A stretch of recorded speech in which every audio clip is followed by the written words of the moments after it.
सर्वाभीष्टप्रदं चैव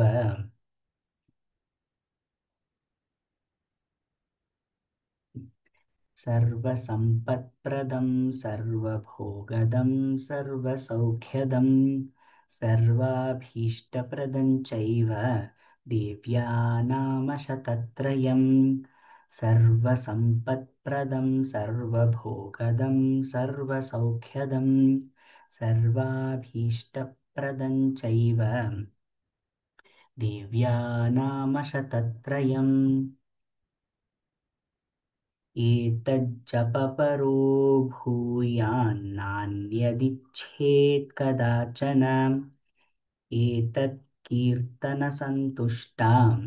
श्रीदेवी ललिताम्बिका एतज्जपपरो भूयान्नान्यदिच्छेत् कदाचन एतत् कीर्तनसन्तुष्टा श्रीदेवी ललिताम्बिका भक्तस्य यद्यदिष्टं स्यात् तत्पूरयते ध्रुवम् तस्मात् कुम्भोद्भवमुने कीर्तयत्वमिदं सदा भक्तस्य यद्यदिष्टं स्यात् तत्पूरयते ध्रुवम्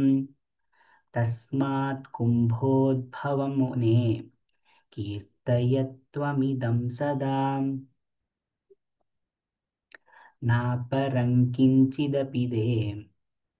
बोद्धव्यमविशिष्यते इति ते कथितं स्तोत्रं ललिताप्रीतिदायकं नापरं किञ्चिदपि ते बोद्धव्यमवशिष्यते इति ते कथितं स्तोत्रं ललिताप्रीतिदायकम् नाविद्या वेदिने ब्रूयान्ना भक्ताय कदाचन न शठाय न दुष्टाय नाविश्वासाय कहिर्चित् नाविद्या वेदिने ब्रूयान्ना भक्ताय कदाचन न शठाय न दुष्टाय नाविश्वासाय कहिर्चित् यो ब्रूयात्त्रिशतीं नाम्नां तस्यानर्थो महान् भवेत् इत्याज्ञाशाङ्करी प्रोक्ता तस्माद् गोप्यमिदं त्वया यो ब्रूयात्त्रिशतीं नाम्नां तस्यानार्थो महान् भवेत् इत्याज्ञाशाङ्करी प्रोक्ता तस्माद् गोप्यमिदं त्वया ललिता प्रेरितेनैव मयोक्तं स्तोत्रमुत्तमम् रहस्यनाम साहस्रादपि गोप्यमिदं मुने ललिता प्रेरितेनैव मयोक्तं स्तोत्रमुत्तमम् रहस्यनाम साहस्रादपि गोप्यमिदं मुने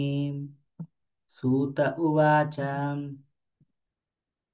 एवमुक्त्वा हयग्रीवः कुम्भजन्तापसोत्तमम् स्तोत्रेणानेन ललितां स्तुत्वा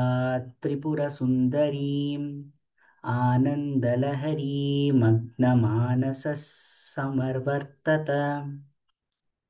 इति श्रीब्रह्माण्डपुराणे उत्तरखण्डे श्रीहयग्रीवागस्त्यसंवादे श्रीललितात्रिशतीस्तोत्रकथनं सम्पूर्णम् सूत उवाच एवमुक्त्वा हयग्रीवः कुम्भजन्तापसोत्तमम् स्तोत्रेणानेन ललितां स्तुत्वा त्रिपुरसुन्दरीम् आनन्दलहरीमग्नमानसः समवर्तत